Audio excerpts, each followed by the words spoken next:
Alors cette 31e édition de l'Étrange Festival, qui permet donc à la manifestation d'entrer dans son quatrième, j'allais dire carton, dans son sa quatrième décennie, parce qu'on s'approche maintenant vers la 40e, pouvait apparemment être compliqué parce qu'il s'est passé quand même beaucoup de choses depuis plus de 30 ans d'ailleurs, et très rapidement, on va dire depuis 10 ans, avec l'arrivée des formats VOD, etc., qui, reconnaissons-le, font vraiment beaucoup de mal au cinématographe mondial. J'en veux pour preuve que demander à des jeunes gens qui sont inscrits sur toutes les plateformes de vous citer un auteur d'importance aujourd'hui, il n'y a quasiment pas de noms qui sortent, ce qui est quand même assez affligeant, parce que justement c'est devenu une consommation constante. On voyait cette année par exemple sur les grosses manifestations de rentrée que sont Toronto, Venise, etc.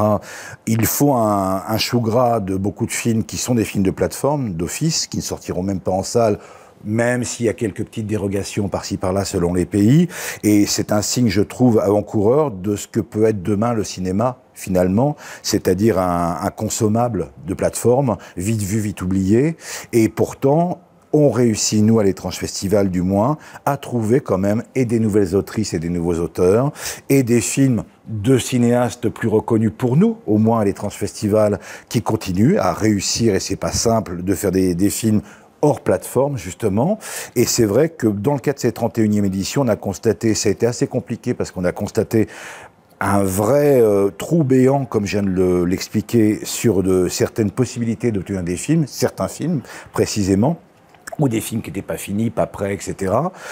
Et on a quand même, il nous semble, été capable de faire une 31e édition dans le grand classique de l'Étrange Festival, avec des redécouvertes, des nouveaux venus, et puis des positions qu'on ne voit malheureusement pas forcément assez souvent, ni dans les plateformes d'ailleurs ou sur Internet, mais surtout dans les salles obscures, à savoir, je pense à une carte blanche par exemple de celle de La Spirale, le site de Laurent Courreau, l'exceptionnel site de Laurent Courreau, qui fête ses 30 ans cette année justement et à qui on offre une très belle carte blanche, qui est assez percutante pour le coup, composée de choses qui ne sont pas faciles à voir, dans des versions différentes d'ailleurs pour certains documentaires, etc., que celles qui circulent internationalement, mais qui nous donne, nous, l'impression de perdurer, de continuer dans ce qu'on a toujours voulu faire. Je rappelle, la norme même de l'Étrange Festival, c'est d'avoir créé un festival pour montrer des films qu'on ne voyait pas assez souvent, qui étaient retenus sur les étagères de certains distributeurs à l'époque, même si depuis le genre, entre guillemets, c'est vraiment popularisé auprès des jeunes générations,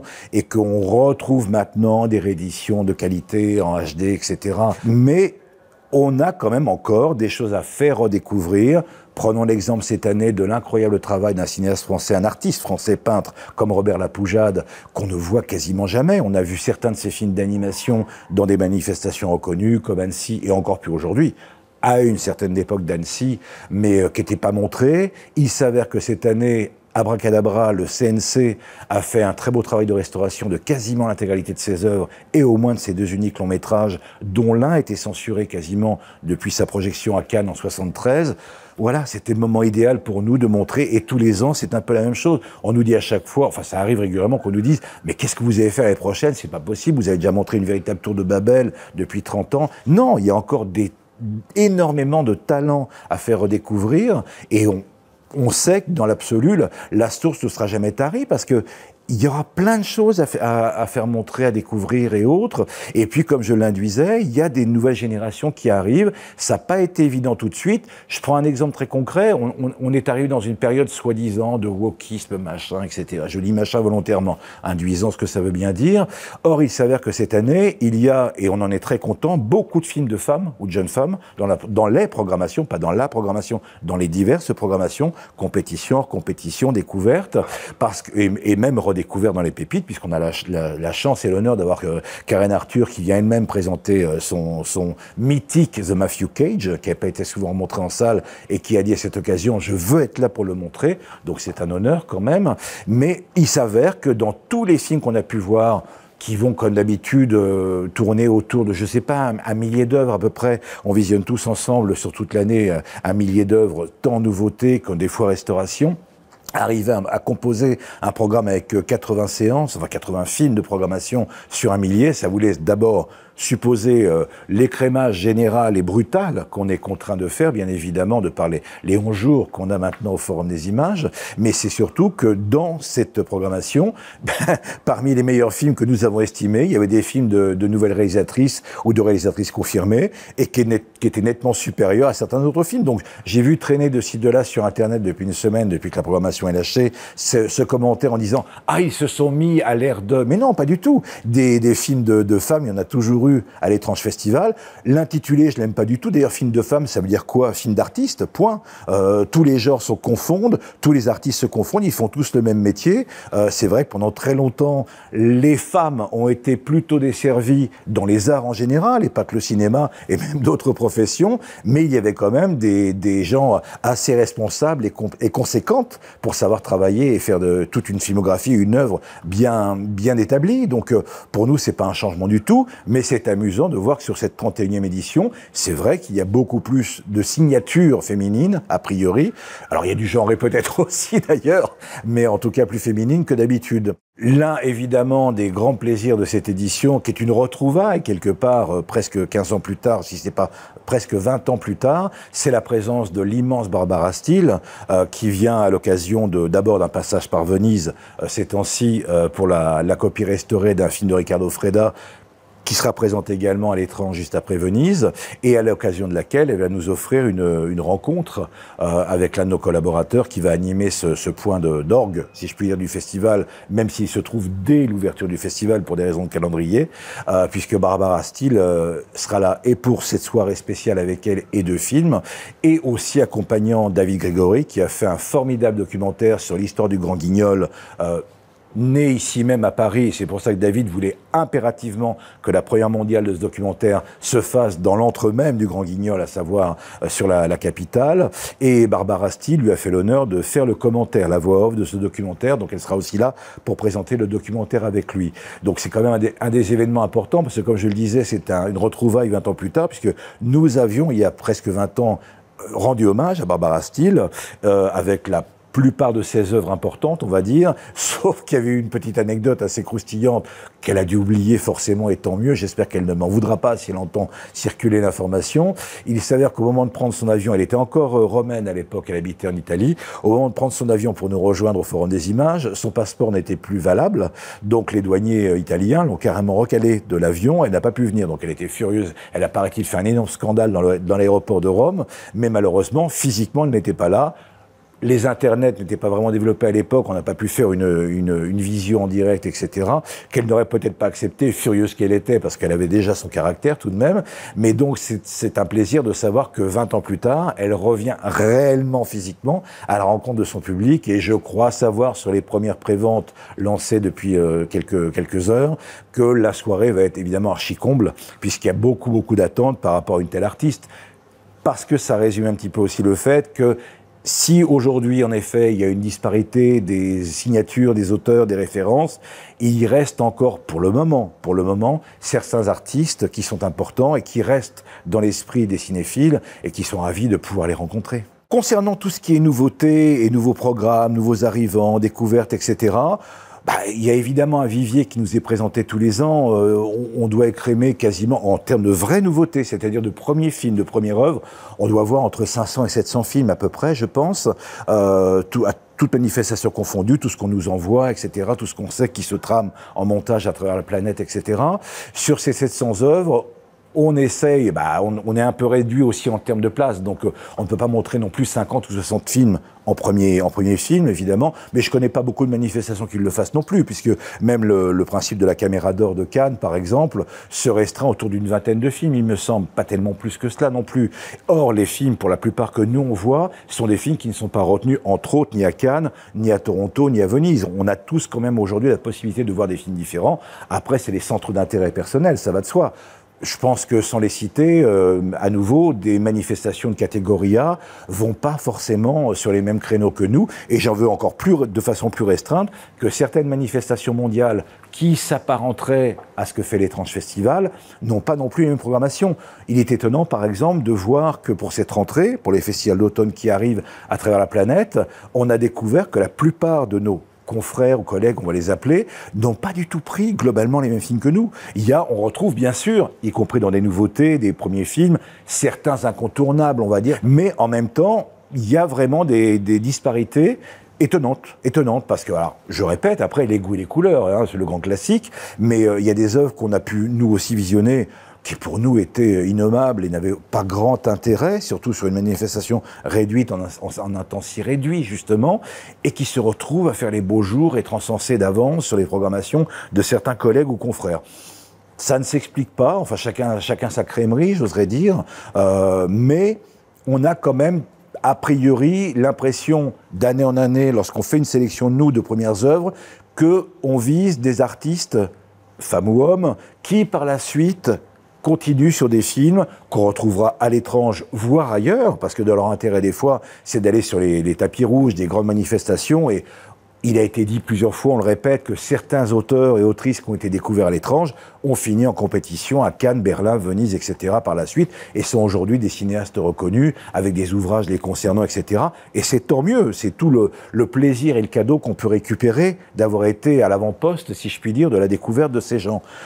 Maintenant, c'est vrai que dans ce qu'on vise à chaque fois, on peut constater, c'est un constat, que certains continuent, perdurent. Alors des fois c'est un peu plus long, parce que c'est intéressant de savoir que lorsqu'on a choisi de faire des films plutôt hors des sentiers battus, avec un genre, une approche plutôt malsaine, entre guillemets, même si le malsain ne veut plus dire grand-chose aujourd'hui, il suffit de regarder le monde pour savoir ce que c'est que le malsain.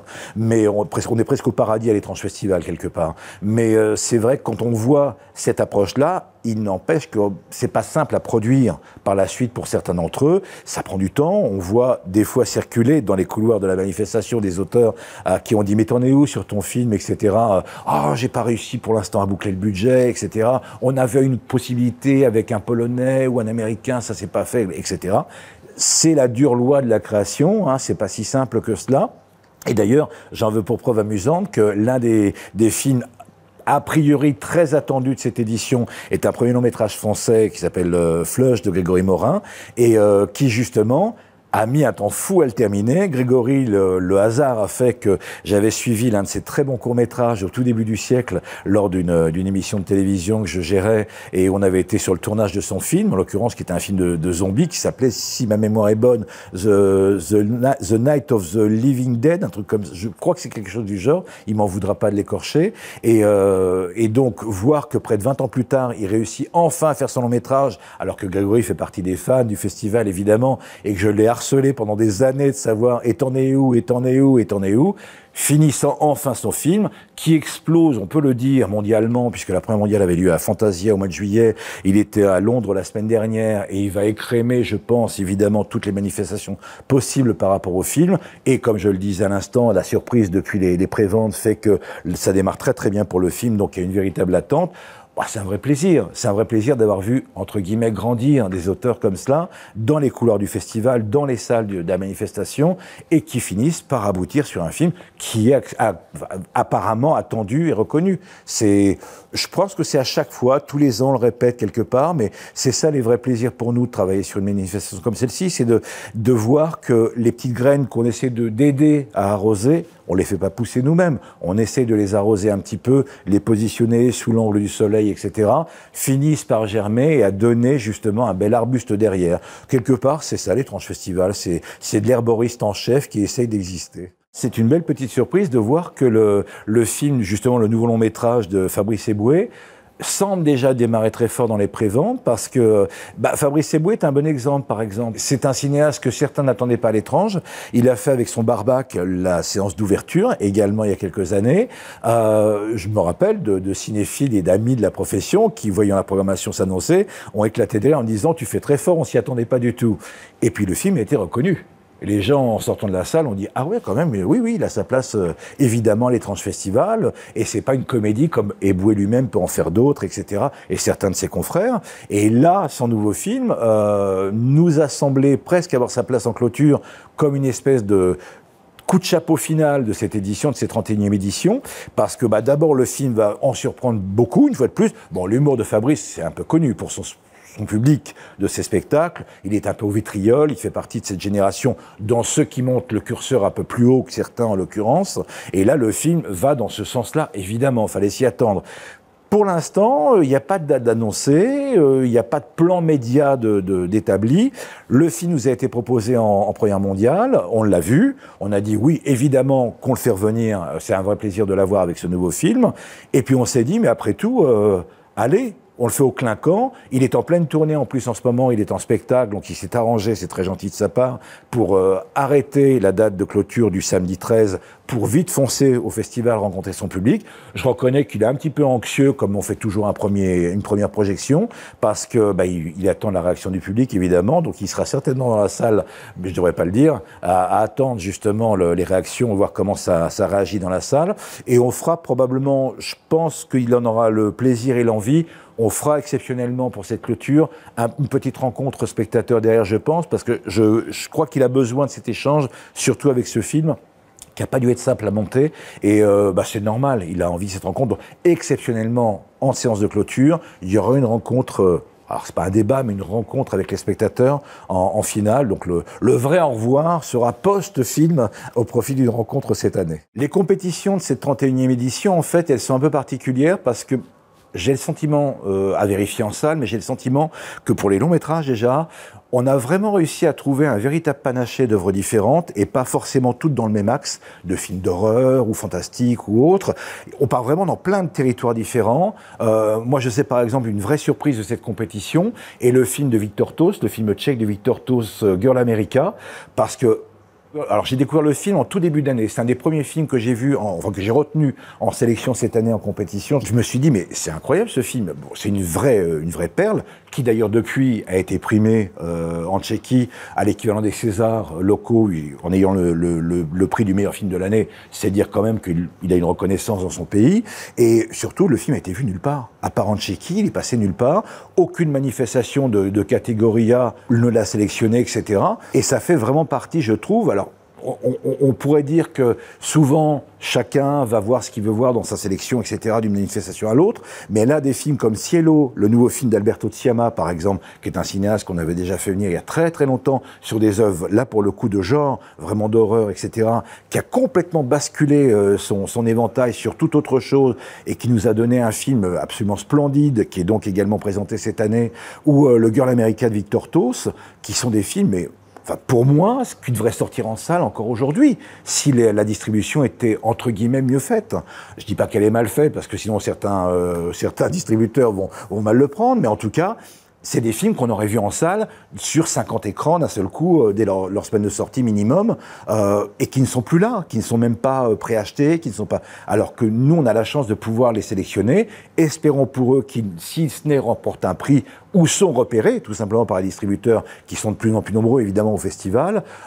C'est ce que je leur souhaite, parce que c'est vraiment deux exemples de films qui ne sont pas du tout dans l'attente, entre guillemets, du film d'horreur, fantastique, etc., qui partent sur vraiment des horizons, mais très opposés, qui auraient eu la place, je le répète, dans des manifestations dites plus sereines, ou du moins plus classiques, on va dire, d'arrêt-essai ou autres, et qui se retrouvent en compétition à l'étrange. Donc, ça, c'est des vrais plaisirs qu'on peut avoir en l'occurrence. Et pour le court-métrage, par contre, on avait tendance à penser depuis quelques années que la source commençait à vraiment se diminuer parce que ça devient de plus en plus compliqué de faire un court-métrage, alors que ça devrait être une évidence. À n'importe quelle bande de copains, prend une caméra, prend un micro et hop, on est parti, deux éclairages, on peut faire un film. On redira jamais assez que le premier Sam Raimi, Evil Dead, c'est fait avec des copains. Et que dire de Massacre à la tronçonneuse, de la même façon, par exemple. Or, apparemment, ça semble plus compliqué parce que le vrai danger qu'on a vu arriver maintenant depuis quelques années et qui se confirme, c'est qu'on est arrivé dans un monde qui est tellement pressurisé de tous côtés que même les jeunes générations sont propres à l'autocensure et qu'ils n'osent plus vraiment présenter des projets à un producteur ou à un diffuseur ou du moins des guichets, on va dire, de financement. Ils osent plus trop s'aventurer sur des terrains un petit peu brûlants, quoi. Et c'en est dommage parce que on va, nous, encore réussir à trouver chaque année des films un petit peu poivrés, un petit peu plus secs, on va dire. Mais enfin, il y a une tendance à une espèce de normalisation qui est inquiétante parce que on l'a sans arrêt répété, on a été vraiment les tenants dès la création du festival du court-métrage, dédié le court-métrage parce que c'est de l'acte ou pas, quelque part.